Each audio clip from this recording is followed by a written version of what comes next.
Assalamualaikum warahmatullahi wabarakatuh. Tuntunan Islam dalam berbisnis.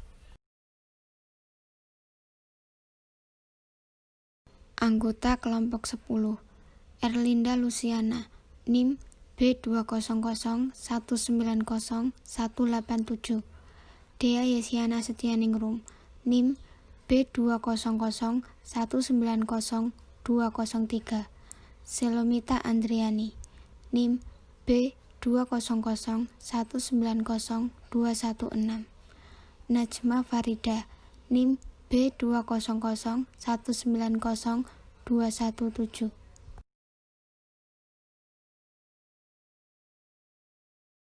A. Pendahuluan. Sebagai agama yang telah disempurnakan oleh Allah, Islam memberikan tuntutan dalam segala aspek kehidupan manusia. Islam memberi tuntunan berakidah atau tauhid, beribadah, dan juga bermuamalah. Ketiganya saling terkait dan tidak bisa dipisahkan. Bisnis atau tijarah merupakan salah satu komponen utama dalam sistem muamalah. Oleh sebab itu, Islam menganjurkan pemeluknya untuk berbisnis secara profesional atau itqon, sehingga dapat memberi manfaat bagi dirinya, keluarganya, dan masyarakat banyak. Hukum asal kegiatan yang terkait dengan bisnis dalam Islam adalah mubah atau boleh, selama tidak ada dalil yang menunjukkan mengharamkannya. Artinya, pelaku bisnis dapat melakukan inovasi aktivitas bisnis selama tidak bertentangan dengan kaidah syariah.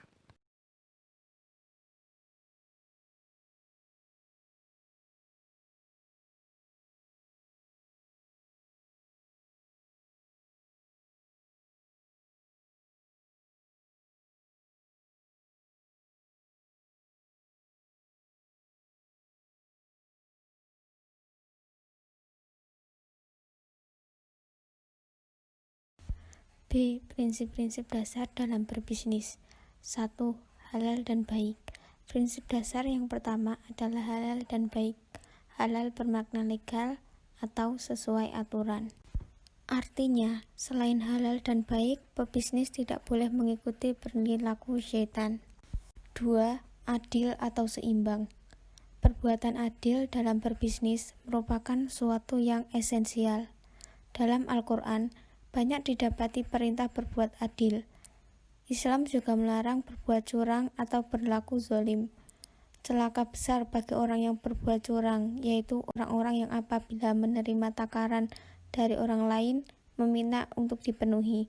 Sementara kalau menakar atau menimbang untuk orang lain, selalu dikurangi. Quran Surat Al-Mutaffifin ayat 1-3. Kecurangan dalam berbisnis akan menjerumuskan kepada kehancuran bisnis tersebut, karena kunci keberhasilan bisnis adalah kepercayaan. 3. Transaksi hendaknya tertulis. Allah memerintahkan untuk menulis transaksi terutama yang tidak tunai. Hal ini dapat dilihat dari Quran Surat Al-Baqarah ayat 282. 4. Tidak menganiaya dan tidak dianiaya. Dalam Al-Quran, Surat Al-Baqarah ayat 279, Allah berfirman, "Kamu tidak berbuat zalim atau merugikan dan tidak dizalimi atau dirugikan." Aniaya atau kezaliman merupakan tindakan melampaui batas yang sering dipraktekkan seorang untuk memaksimalkan keuntungan. Praktik zalim untuk mendapatkan keuntungan ini dikenal dengan istilah Machiavellian, yaitu menghalalkan segala cara demi mencapai tujuan. Kezaliman sangat dimurkai dan diharamkan dalam Islam. Kezaliman kepada orang lain tidak akan diampuni oleh Allah, sehingga orang teraniaya memberi maaf. Di dalam Islam, perbuatan zalim menjadi faktor penyebab seseorang mengalami kerugian besar atau bangkrut kelak di hari kiamat.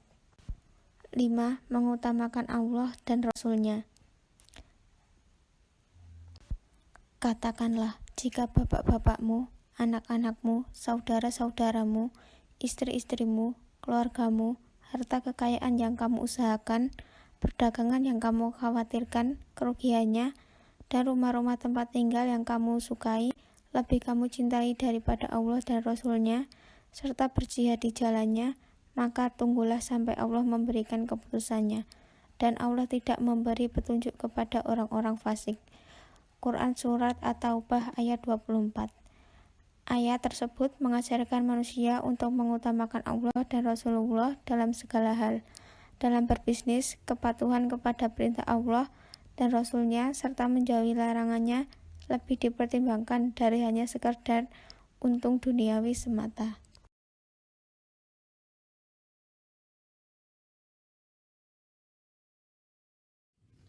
C. Praktik-praktik bisnis yang dilarang. 1. Gharar atau samar atau jahalah. Bertransaksi dengan produk yang mengandung unsur ini harus dihindari, karena ini termasuk yang tidak transparan. Transparansi dan akuntabel diperlukan.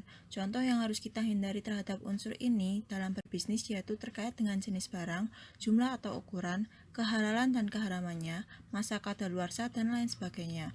Sehingga dalam praktek bisnis yang dijalankan tidak ada pihak yang merasa tertipu dan dirugikan. Dalam banyak hadis, Rasulullah SAW menjelaskan tentang pentingnya persoalan ini, antara lain dalam hadis berikut. Dari Anas bin Malik radhiyallahu anhu, ia berkata, Rasulullah SAW melarang jual beli muhakalah, yaitu jual beli buah yang masih di atas pohonnya, dan muhadarah, jual beli buah yang belum matang atau masih hijau dan belum jelas kualitasnya. Jual beli raba, yaitu jual beli dengan tidak mengetahui ukuran, jenis, dan kualitas barang. Jual beli lempar dan jual beli muzabanah. Hadis riwayat Al-Bukhari. 2. Monopoli. Monopoli di sini adalah salah satu dari praktik-praktik bisnis yang sangat dilarang. Agama Islam sangat melarang praktek tengkulak atau makelar, mencegat atau memborong barang lalu dijual kembali dengan harga mahal. Contoh yang sederhana adalah eksploitasi penguasaan individu tertentu atas hak milik sosial seperti air, udara, dan tanah, dan kandungan isinya seperti barang tambang dan mineral. Individu tersebut mengeruk keuntungan secara pribadi tanpa memberi kesempatan kepada orang lain. Ini dilarang dalam Islam. Seperti yang sudah tertulis dalam hadis dari Tawas dari Ibnu Abbas, ia berkata, telah bersabda Rasulullah SAW, janganlah kamu mencegat kafilah-kafilah dan janganlah orang-orang kota menjual buat orang desa. Saya bertanya kepada Ibnu Abbas, apa arti sabdanya? Janganlah kamu mencegat kafilah-kafilah dan jangan orang-orang kota menjualkan buat orang desa. Ia menjawab, artinya janganlah ia menjadi perantara baginya. Muttafaq alaih, tetapi lafaz tersebut dari Bukhari. 3. Sumpah palsu. Islam melarang seseorang menggunakan sumpah palsu atau dusta untuk melariskan jual belinya. Sumpah palsu akan menghapus keberkahan. Contohnya, ketika seorang penjual bersumpah kepada para pembeli bahwa barang yang dijualnya ini benar-benar bagus dan terpercaya sehingga pembeli tertarik untuk membelinya, tetapi di samping itu ternyata barang tidak sesuai ekspektasi apa yang sudah dikatakan oleh penjualnya pada saat bersumpah tadi. Imam Muslim rahimahullah dan Ahlus Sunan, penulis kitab-kitab Sunan, meriwayatkan dari Abu Dzar radhiyallahu anhu bahwa Rasulullah SAW bersabda, ada 3 golongan manusia yang pada hari kiamat nanti tidak akan Allah ajak bicara dan Allah tidak sudi melihat mereka dan tidak mensucikan mereka dari dosa-dosa. Dan mereka mendapatkan azab yang pedih, yaitu orang yang memanjangkan kainnya melebihi mata kaki, orang yang mengungkit kebaikan, dan orang yang menjual barang dagangannya dengan sumpah dusta. Dengan melakukan sumpah palsu, barang-barang memang terjual tetapi hasilnya tidak berkah. Hadis riwayat Bukhari. Rasulullah SAW mengancam dengan azab yang pedih bagi orang yang bersumpah palsu dalam bisnis, dan Allah tidak akan memperdulikannya nanti di hari kiamat. Hadis riwayat Muslim.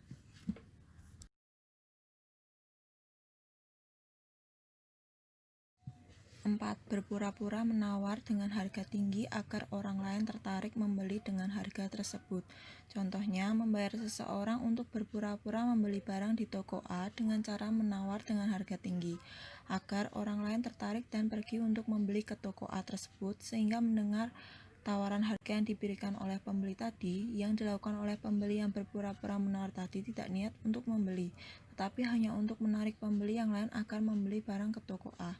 Sabda Nabi Muhammad, janganlah kalian melakukan bisnis najsya seseorang pembeli tertentu, berkolusi dengan penjual untuk menaikkan harga bukan dengan niat untuk membeli, tetapi agar menarik orang untuk membeli. 5. Menjelekkan bisnis orang lain agar orang membeli kepadanya. Nabi Muhammad SAW bersabda, "Janganlah seseorang di antara kalian menjual dengan maksud untuk menjelekkan apa yang dijual oleh orang lain." Hadis riwayat muttafaq alaih. 6. Ihtikar, menimbun untuk menaikkan harga. Islam melarang seseorang yang melakukan ihtikar dengan sengaja, yaitu menumpuk dan menyimpan barang dalam masa tertentu, dengan tujuan agar menaikkan harga dan memperoleh keuntungan besar, dengan cara memanfaatkan kelangkaan barang atau dagangan dan kebutuhan konsumen atau pembeli. Maka orang tersebut dianggap bersalah atau berdosa karena tindakannya. Al-Hakim meriwayatkan dari Abu Hurairah dari Nabi SAW, artinya barang siapa yang menimbun barang terhadap kaum muslimin agar harganya menjadi mahal, maka ia telah melakukan dosa. Larangan menimbun ini khususnya untuk barang atau produk kebutuhan pokok. Sebagian ahli fikih berpendapat menimbun barang diharamkan dengan syarat: A. Barang yang ditimbun melebihi kebutuhan atau dapat dijadikan persediaan untuk 1 tahun. B. Barang yang ditimbun dalam usaha menunggu saat harga naik. C. Menimbun itu dilakukan saat manusia sangat membutuhkan. 7. Bisnis yang membahayakan atau mudarat, merugikan dan merusak kehidupan individu dan sosial. Misalnya, larangan melakukan bisnis senjata di saat terjadi chaos atau kekacauan politik. Tidak boleh menjual barang halal seperti anggur kepada produsen minuman keras, karena ia diduga keras mengolahnya menjadi miras. D. Bisnis yang dicontohkan Rasulullah.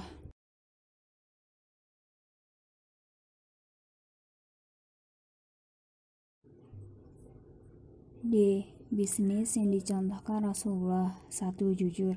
Berlaku jujur dalam jual beli adalah salah satu sebab datangnya keberkahan. Berdasarkan hadis Hakim bin Hizam radhiyallahu anhu bahwa Rasulullah SAW bersabda, maka jika keduanya, penjual dan pembeli, berlaku jujur dan menjelaskan, akan diberkahi pada jual beli keduanya. 2. Ada dimensi sosial dalam bisnis. Dijelaskan dalam surat Az-Zariyat ayat 19 yang artinya, dan pada harta benda mereka ada hak untuk orang miskin yang meminta dan orang miskin yang tidak meminta.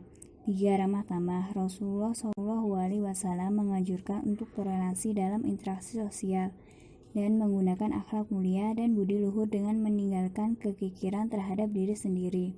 Selain itu juga menganjurkan tidak mempersulit orang lain atau pelanggan dalam mengambil hak-hak mereka. 4. Takaran yang benar.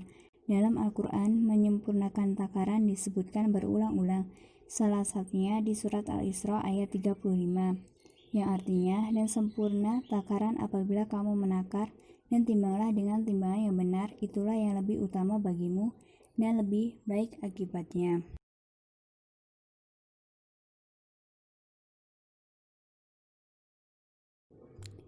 Lima. Bisnis tidak boleh mengganggu kegiatan ibadah kepada Allah. Dalam bisnis tidak boleh mengesampingkan kegiatan ibadah, melainkan mementingkan ibadah terlebih dahulu sebelum bisnis. Contohnya, mempunyai sebuah toko lalu tiba waktu sholat zuhur, maka menutup toko terlebih dahulu untuk melaksanakan sholat. Dalam Quran surat Al-Munafikun ayat 9 yang artinya, wahai orang-orang yang beriman, janganlah harta bendamu dan anak-anakmu melalaikan kamu dari mengingat Allah, dan barang siapa berbuat demikian maka itulah orang yang rugi. 6. Membayar upah sebelum kering keringat karyawan. Berikan kepada seorang pekerja upahnya sebelum keringatnya kering. Hadis riwayat Ibnu Majah. Maksud hadis ini adalah bersegera menunaikan hak si pekerja setelah selesainya pekerjaan. Begitu juga bisa dimaksud jika telah ada kesepakatan pemberian gaji setiap bulan. 7. Sukarela. Dijelaskan dalam Quran surat An-Nisa ayat 29 yang artinya, hai orang-orang yang beriman, janganlah kamu saling memakan harta sesamamu dengan jalan yang batil, kecuali dengan jalan perniagaan yang berlaku dengan suka sama suka di antara kamu. Dan janganlah kamu membunuh dirimu, sesungguhnya Allah adalah Maha Penyayang kepadamu. 8. Segala lunasi kredit yang menjadi kewajiban. Rasulullah bersabda, sebaik-baik kamu adalah orang yang paling segera membayar hutangnya. Hadis riwayat Hakim. Sebaliknya, orang yang mampu membayar hutangnya namun tidak segera melunasinya, maka ia sama saja berbuat zalim. 9. Memberi tenggang waktu apabila pengutang atau kreditor belum mampu membayar. Dijelaskan dalam surat Al-Baqarah ayat 280 yang artinya, dan jika orang yang berhutang itu dalam kesukaran, maka berilah tangguh sampai dia berkelapangan, dan menyedekahkan sebagian atau semua hutang itu. Lebih baik bagimu jika kamu mengetahui. 10. Bisnis bersih dari unsur riba. Dalam berbisnis harus bersih dari riba, karena hal ini tidak diperbolehkan dan haram hukumnya. Dalam Quran surat Al-Baqarah ayat 278 yang artinya, hai orang-orang yang beriman, bertakwalah kepada Allah dan tinggalkanlah sisa riba yang belum dipungut jika kamu orang-orang yang beriman. Penjelasan yang terakhir adalah penutup. Setelah mempelajari mengenai tuntunan Islam dalam berbisnis, maka dapat disimpulkan bahwa bisnis yang benar dalam Islam akan menyelamatkan pebisnis dari sesuatu yang dapat menyiksa. Untuk itu, pebisnis harus beriman kepada Allah dan Rasul-Nya, dalam arti melaksanakan perintah-perintah Allah dan Rasul-Nya, serta meninggalkan larangan Allah dan Rasul-Nya. Bisnis dijadikan sarana untuk berjihad di jalan Allah dengan harta dan jiwa. Kalau ini terlaksana, niscaya Allah mengampuni dosa-dosa, memasukkan ke dalam syurga, memperoleh kemenangan, dan karunia yang lain, yaitu pertolongan dari Allah dan kemenangan yang dekat.